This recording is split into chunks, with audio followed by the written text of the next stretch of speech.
Z প্ল্যান্টের potting সম্বন্ধে আজ তোমাদেরকে দু চার কথা বলতে চাই। গাছটা যে মাটিতে লাগানো হবে সে মাটিটা যদি উপযুক্ত না হয় তাহলে এই গাছ কিন্তু বারে বারে মরে যেতে চায়। তাই মাটিটাকে 3 ভাগে ভাগ করে নিতে হবে।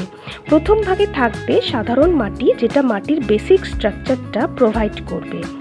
দ্বিতীয় ভাগে থাকবে পুষ্টিযুক্ত কালো সার মাটি, যা বিভিন্ন অণুজীব বা মাইক্রো অর্গানিজমসের মাধ্যমে মাটির উর্বরতা বৃদ্ধি করবে। আর তৃতীয় ভাগে থাকবে বালি, যা অতিরিক্ত জল নিষ্কাশনে সাহায্য করবে। মাটির মধ্যে প্রয়োজনের অতিরিক্ত জল থাকলে জেড প্ল্যান্ট খুবই ক্ষতিগ্রস্ত হয়।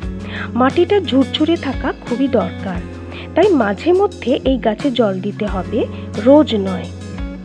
আর জেড প্ল্যান্ট সাধারণত ইনডাইরেক্ট সানলাইটে রাখাই শ্রেয়, কারণ অতিরিক্ত তাপ বা অতিরিক্ত আর্দ্রতা কোনোটাই গাছের বৃদ্ধির জন্য উপযুক্ত নয়।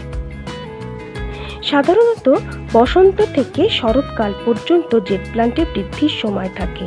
এই সময় এই বৃদ্ধির জন্য জলে দ্রব্য সার ব্যবহার করা যেতে পারে। যেহেতু এটি একটি রুট বাউন্ড প্ল্যান্ট বা মূলাবদ্ধ উদ্ভিদ, তাই 2-3 বছরের আগে এর রিপোর্টিংয়ের প্রয়োজন পড়ে না। বাস্তু অনুসারে জেড প্ল্যান্টকে খুবই শুভ এবং সমৃদ্ধির প্রতীক হিসাবে বিবেচনা করা হয়।